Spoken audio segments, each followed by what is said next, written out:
ಇನ್ನು ಇಡೀ ಈ ಪೆನ್ ಡ್ರೈವ್ ಪ್ರಕರಣ ರಾಜಕೀಯ ಸ್ವರೂಪವನ್ನು ಪಡ್ಕೊಂಡು ಪರಸ್ಪರ ಕೆಸರೆರಚಾಟಕ್ಕೆ ಕಾರಣವಾಗಿತ್ತು. JDS ಅವರು ಕಾಂಗ್ರೆಸ್ ಮೇಲೆ, ಕಾಂಗ್ರೆಸ್ ಅವರು JDS BJP ಮೇಲೆ. ಈಗ ಸದ್ಯಕ್ಕೆ ಕಾಂಗ್ರೆಸ್ ಪಾಳೆಯದಿಂದ 3 ದಿನಗಳ ಮೌನ ಅಂತ ಹೇಳಲಾಗ್ತಾ ಇದೆ.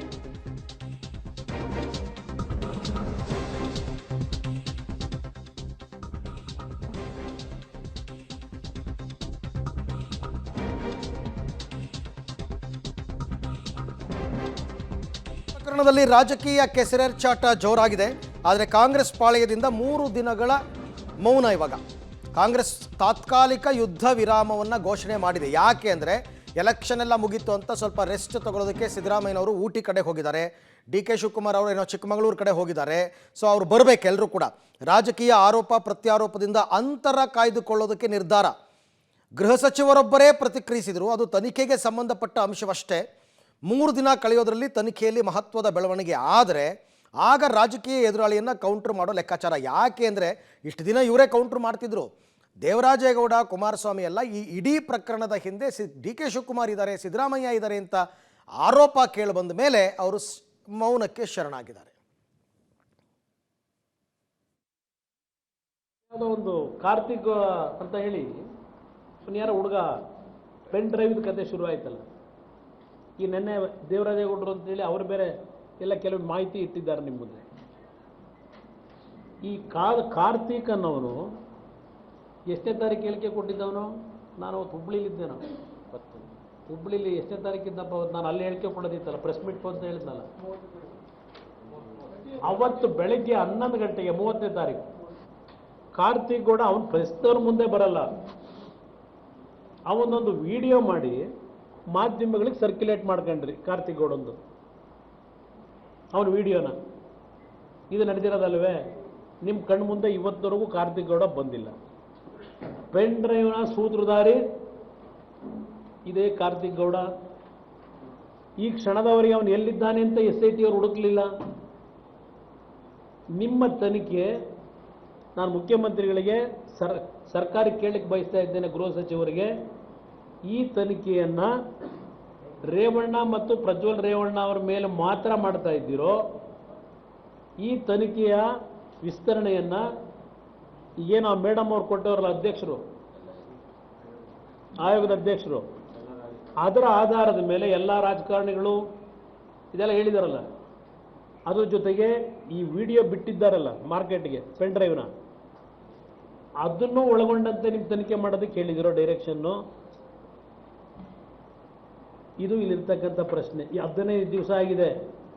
ಅವನು ಕಾರ್ತಿಕ್ ಕೂಡ ಹೇಳ್ದ, ನಾನು ಕೊಟ್ಟಿರ್ತಕ್ಕಂಥ ವಿಡಿಯೋ ಓನ್ಲಿ ದೇವರಾಜೇಗೌಡರಿಗೆ ಅಂತ ಹೇಳ್ತಾ ಇದ್ದಾನೆ ಅಲ್ವೇ? ವಿಡಿಯೋ ಮಾಡಿ ಕಳಿಸಿದ್ದಾನೆ. ಇವತ್ತಿನವರೆಗೆ ಅವನ್ನ ಅರೆಸ್ಟ್ ಮಾಡಲಿಲ್ಲ, ಇವತ್ತಿನವರೆಗೆ ಅವನು ಹೊರಗಡೆ ಬರಲಿಲ್ಲ. ಅವನಲ್ಲಿ ಸ್ವಚ್ಛತೆ ಇದ್ದರೆ ಯಾತಕ್ಕೆ ಅವನ್ನ ಇನ್ನೂ ಪ್ರೊಟೆಕ್ಷನ್ ಮಾಡಿದ್ದೀರಿ? ಎಲ್ಲಿದ್ದಾನವನು? ಇಂಥ ಘಟನೆಯನ್ನು ಕೂಡ ನಾವು ಭಾಳ ಒಂದು ರೀತಿಯಲ್ಲಿ ಲೈಟಾಗಿ ತೊಗೊಳಕ್ಕಾಗೋದಿಲ್ಲ. ಅದು ಅವ್ರಿಗೂ ಗೊತ್ತಿದೆ, ಮಾನ್ಯ ಕುಮಾರಸ್ವಾಮಿ ಅವ್ರಿಗೂ ಕೂಡ ಗೊತ್ತಿದೆ.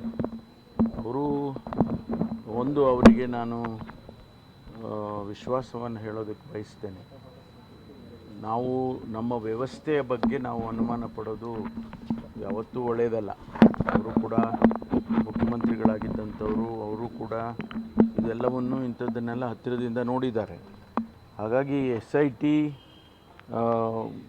ಸರ್ಕಾರದ ವಿಶೇಷವಾಗಿ ಗೃಹ ಖಾತೆಯಲ್ಲಿ ಇಂಥ ಈ ಬಗ್ಗೆ ಮತ್ತಷ್ಟು ಮಾಹಿತಿ ನನ್ನ ಕೊಲೀಗ್ ಸುಕೇಶ್ ಅವರಿಂದ ಪಡೆಯೋಣ. ಸುಕೇಶ್, ಈ ಪೆನ್ ಡ್ರೈವ್ ಪ್ರಕರಣ ನಮಗೆ ಬೌನ್ಸ್ ಬ್ಯಾಕ್ ಆಗ್ತಾ ಇದೆ ಅಂತಕ್ಕಂಥ ವಿಚಾರದಿಂದಾಗಿ ಕಾಂಗ್ರೆಸ್ ಏನಾದರೂ ಮೌನಕ್ಕೆ ಶರಣಾಗಿದೆಯಾ ಅಥವಾ ಅದಕ್ಕೇನಾದರೂ ಸ್ಪೆಸಿಫಿಕ್ ರೀಸನ್ ಇದೆಯಾ? ಅರವಿಂದ್, ಒಂದು ಸ್ಪಷ್ಟ, ಕಳೆದ 2-3 ದಿನಗಳಿಂದ ಪೆನ್ ಡ್ರೈವ್ ಪ್ರಕರಣದಲ್ಲಿ ದೇವರಾಜೇಗೌಡ ಮಾಡಿದ ಆರೋಪ ಇರ್ಬೋದು ಅಥವಾ ಕುಮಾರಸ್ವಾಮಿ ಅವರು ಮಾಡ್ತಾ ಇರುವಂಥ ಆರೋಪ ಇರ್ಬೋದು, ಇವೆಲ್ಲವೂ ಕೂಡ ಕಾಂಗ್ರೆಸ್ ಕಡೆಗೆ ಬಟ್ ತೋರಿಸ್ತಾ ಇರುವಂಥದ್ದು. ಕಾಂಗ್ರೆಸ್ನವರು ಕೂಡ ಆದಷ್ಟು ಮಟ್ಟಿಗೆ ಕೌಂಟರ್ನ ಮಾಡಿದ್ರು. ಆದರೆ ತನಿಖೆ ಒಂದು ಹಂತಕ್ಕೆ ಬರುವವರೆಗೂ ಕೂಡ ಯಾವುದಕ್ಕೂ ಸ್ಪಷ್ಟತೆ ಅನ್ನೋದು ಸಿಗಲ್ಲ. ಈ ಮಧ್ಯದಲ್ಲಿ ಚುನಾವಣೆಯನ್ನು ಮುಗಿಸ್ಕೊಂಡು ಉಭಯ ನಾಯಕರುಗಳು CM ಮತ್ತು DCM ಇಬ್ಬರು ಕೂಡ ವಿಶ್ರಾಂತಿಗೆ ತೆರಳಿದ್ದಾರೆ. ವಿಶ್ರಾಂತಿಗೆ ತೆರಳಿದ 3 ದಿನಗಳ ಕಾಲವಾದರೂ ಕೂಡ ಈ ಒಂದು ಪ್ರಕರಣದ ಆರೋಪ ಪ್ರತ್ಯಾರೋಪ ರಾಜಕೀಯ ಕೆಸರೆರಚಾಟಕ್ಕೆ ಬ್ರೇಕ್ ಹಾಕಬೇಕು ಅನ್ನೋದು ಕಾಂಗ್ರೆಸ್ನ ಲೆಕ್ಕಾಚಾರ. ಹಾಗೆ ಮಾಡುವ ಮೂಲಕವಾಗಿ ಒಂದು ಕಡೆಯಿಂದ ಸೈಲೆಂಟ್ ಆದರೆ ಮತ್ತೊಂದು ಕಡೆಯಿಂದ ಪ್ರತಿಕ್ರಿಯೆ ಬರಲ್ಲ ಅನ್ನುವಂಥದ್ದು ಒಂದಾದರೆ, ಅಷ್ಟರಲ್ಲಿ ತನಿಖೆಯಲ್ಲಿ ಏನಾದರೂ ಬೆಳವಣಿಗೆಗಳಾಯಿತು ಅಂದರೆ ಸಹಜವಾಗಿ ಮತ್ತಷ್ಟು ವಿಚಾರಗಳು ಹೊರಗೆ ಬರ್ತವೆ. ಆಗ ಪೊಲಿಟಿಕಲಿ ಕೌಂಟರ್ ಮಾಡಿದ್ರು ಕೂಡ ಲೀಗಲಿ ಅದಕ್ಕೆ ಏನು ಉತ್ತರ ಕೊಡ್ಬೋದು, ಅಥವಾ ತನಿಖೆಯಲ್ಲಿ ಬರ್ತಾ ಇದೆ ಅನ್ನುವಂಥದ್ದು, ಅಥವಾ ಹೆಚ್ಚುವರಿ ಏನಾದರೂ FIR ದಾಖಲಾದರೆ ಸಹಜವಾಗಿ JDS ಕಡೆಯಿಂದ ದೊಡ್ಡ ಮಟ್ಟಿಗಿನ ಕೌಂಟರ್ ಬರಲ್ಲ ಅನ್ನುವಂಥ ಲೆಕ್ಕಾಚಾರ. ಇವೆಲ್ಲವನ್ನ ಇಟ್ಕೊಂಡು 3 ದಿನಗಳ ಕಾಲ ಯುದ್ಧ ವಿರಾಮವನ್ನು ಕಾಂಗ್ರೆಸ್ ಘೋಷಣೆ ಮಾಡದಂತೆ ಕಾಣಿಸ್ತಾ ಇದೆ. 3 ದಿನ ಕಳೆದ ನಂತರದಲ್ಲೂ JDS ನಿಂದ ಇದೇ ರೀತಿ ಪ್ರತಿಕ್ರಿಯೆ ಇದ್ರೆ ಬಹುಶಃ ಕಾಂಗ್ರೆಸ್ ಮತ್ತಷ್ಟು ವಿಚಾರಗಳನ್ನ ಇಟ್ಕೊಂಡು CM ಇರ್ಬೋದು, DCM ಇರ್ಬೋದು, ಮತ್ತಷ್ಟು ಕೌಂಟರ್ನ ಮಾಡುವಂಥ ಸಾಧ್ಯತೆ ಕೂಡ ಇದೆ ಅಂತ ಕೂಡ ಹೇಳಲಾಗ್ತಿದೆ. Arvind, okay Sukhesh, thank you ತಮ್ಮ ಎಲ್ಲ ಮಾಹಿತಿಗಾಗಿ. ಬಟ್ 3 ದಿನ ಅದಕ್ಕೋಸ್ಕರನೇ ಏನಾದರೂ ಡೆವಲಪ್ಮೆಂಟ್ ಆಗಿ ಅದೇನಾದರೂ JDS ವಿರುದ್ಧವಾದಂತಹ ಡೆವಲಪ್ಮೆಂಟ್ಸ್ ಆದರೆ ಅವ್ರಿಗೂ ಅಸ್ತ್ರ ಸಿಕ್ಕಂತಾಗುತ್ತೆ, ಮಾತಾಡೋಣ ಅಂತ ಇರಬಹುದು. ಕಾಂಗ್ರೆಸ್ ಕಾರ್ಯಕರ್ತರು ಸುಮ್ಮನೆ ಕೂತಿಲ್ಲ. ಅವರೀಗ ಪ್ರಜ್ವಲ್ ವಿಚಾರದಲ್ಲಿ ಹೋರಾಟಕ್ಕೆ ಮತ್ತೆ ಸಿದ್ಧರಾಗ್ತಾ ಇದ್ದಾರೆ. ಪ್ರಜ್ವಲ್ ಎಲ್ಲಿದೆಯಪ್ಪ ಅಭಿಯಾನಕ್ಕೆ ಕಾಂಗ್ರೆಸ್ ಸಿದ್ಧತೆಯನ್ನ ಮಾಡ್ಕೋತಾ ಇದೆ.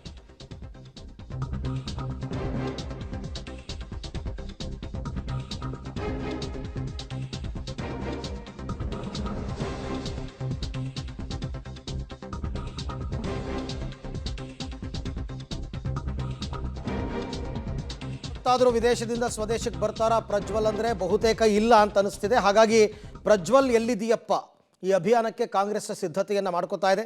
ಪ್ರಜ್ವಲ್ ಎಲ್ಲಿ, ಯಾವಾಗ ಬರ್ತಾನೆ, JDS ಮೊದಲು ಇದಕ್ಕೆ ಉತ್ತರ ಕೊಡಲಿ.